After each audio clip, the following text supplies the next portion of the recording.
Hello friends, so ఈ వీడియోలో నేను ఎక్స్ప్లెయిన్ చేయబోయే వెబ్ సిరీస్ నేమ్ వచ్చేసి the secret of the river.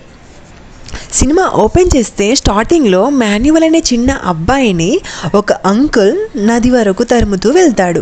అక్కడ దాక్కుని ఉన్న మాన్యువల్ని పట్టుకొని ఆ అబ్బాయిని బలవంతం చేయబోతాడు.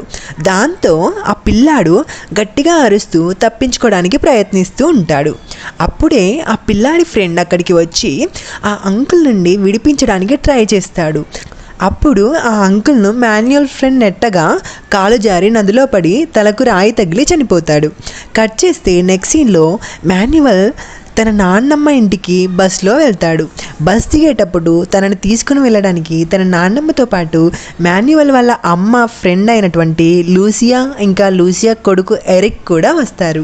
అప్పుడు లూసియా ఎరిక్తో మాన్యువల్కి ఊరు చూపించమని చెబుతుంది. అప్పుడు ఎరిక్ మాన్యువల్ని నీకు బాస్కెట్బాల్ ఆడడం వచ్చా అని అడుగుతాడు. దానికి మాన్యువల్ రాదు అని చెప్తాడు. నెక్స్ట్ సీన్లో ఎరిక్ ఇంకా మాన్యువల్ ఎరిక్ వాళ్ళ ఇంటికి వెళ్తారు. అప్పుడు ఎరిక్ వాళ్ళ మదర్ అయిన లూసియా తన భర్తతో మాన్యువల్ గురించి చెబుతుంది. మాన్యువల్ వాళ్ళ మదర్ నా ఫ్రెండ్ అని, ఇక్కడికి వాళ్ళ నాన్నమ్మ వాళ్ళ ఇంటికి వెకేషన్ కోసం వచ్చాడు అని, ఆ తర్వాత అందరూ కలిసి భోజనం చేస్తారు. నెక్స్ట్ సీన్లో లూసియా భర్త లూసియాతో మాన్యువల్ ప్రవర్తన కొంచెం తేడాగా ఉంది అని మాన్యువల్తో ఎరిక్ని ఫ్రెండ్షిప్ చేయనీయవద్దని చెప్తాడు. ఈ మాటల్ని ఎరిక్ వింటాడు. నెక్స్ట్ సీన్లో మాన్యువల్ వాళ్ళ నాన్నమ్మ ఫుడ్ బిజినెస్ చేస్తూ ఉంటుంది. మాన్యువల్తో పొద్దున్నే లేచి ఫుడ్ ప్రిపేర్ చేస్తానని, వాటిని నువ్వు ఊర్లో ఇచ్చి రావాలి, త్వరగా నిద్రపోమని చెప్తుంది. దానికి ఎరిక్ సరే అని అంటాడు. నెక్స్ట్ సీన్లో ఉదయాన్నే మాన్యువల్ నిద్రలేచి తన నాన్నమ్మ చేసిన వంటల్ని డెలివరీ చేయడానికి వెళ్ళి ఒక్కొక్కటిగా డెలివరీ చేస్తూ ఉంటాడు. అప్పుడే అక్కడ ఒక ట్రాన్స్జెండర్ను చూస్తాడు. పక్కన ఉన్న వాళ్ళు మాన్యువల్తో ఆమె ట్రాన్స్జెండర్ అని చెప్తారు. నెక్స్ట్ సీన్లో మాన్యువల్ ఫుడ్ డెలివరీ చేయడం అయ్యాక ఎరిక్తో ఆడుకోవడానికి వెళ్తాడు. అప్పుడు ఎరిక్ని మాన్యువల్ ట్రాన్స్జెండర్ అంటే ఏంటి అని అడుగుతాడు. ఎరిక్ మాత్రం సమాధానం చెప్పకుండా ఆటపైనే కాన్సన్ట్రేషన్ చేస్తూ ఉంటాడు. అలా ఇద్దరు సాయంత్రం వరకు ఊరంతా తిరుగుతూ ఆడుకుంటూ ఉంటారు. సాయంత్రం వెళ్ళే ముందు ఎరిక్ మాన్యువల్తో మధ్యాహ్నం ఎందుకు అలా అడిగావు అని అంటాడు. దానికి మాన్యువల్ ఈరోజు ఒక ట్రాన్స్జెండర్ను చూశాను, మా ఊళ్ళో అలాంటి వారు లేరు, మొదటిసారిగా అలాంటి వారిని చూశాను, అందుకే అడిగాను అని చెప్తాడు. దానికి ఎరిక్ ట్రాన్స్జెండర్ అంటే అబ్బాయిలు అమ్మాయిగా డ్రెస్ వేసుకోవడం అని చెప్తాడు.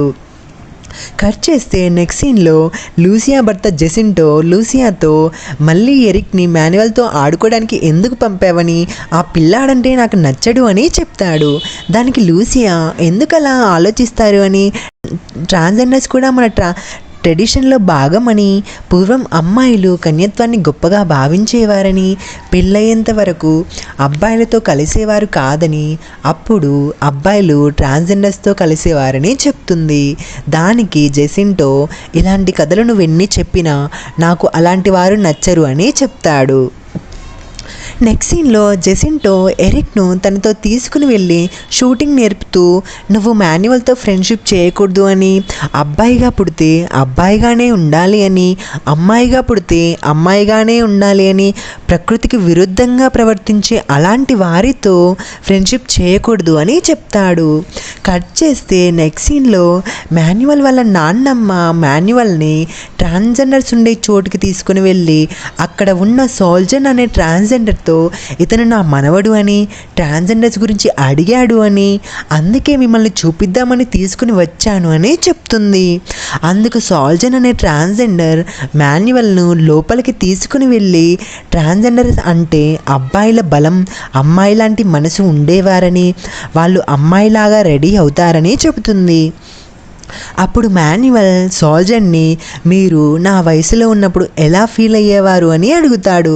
దానికి సోల్జన్ నేనేంటో నాకు అర్థమయ్యేది కాదని, నేను అందరికన్నా డిఫరెంట్గా ఉండేవాడినని, అమ్మాయిలా ఉండాలి అని ఉండేదని చెబుతుంది. కట్ చేస్తే నెక్స్ట్ సీన్లో మాన్యువల్ ఎరిక్ వాళ్ళ ఇంటికి వెళ్ళి ఈరోజు ఎందుకు ఆడుకోవడానికి రాలేదు అని అడుగుతాడు. దానికి ఎరిక్ మా నాన్న వద్దు అని చెప్పాడు, అందుకే రాలేదు అని, సరే ఇప్పుడు వెళ్దాం పదా ఆడుకుందామని ఇద్దరూ బయటకు వెళ్తారు.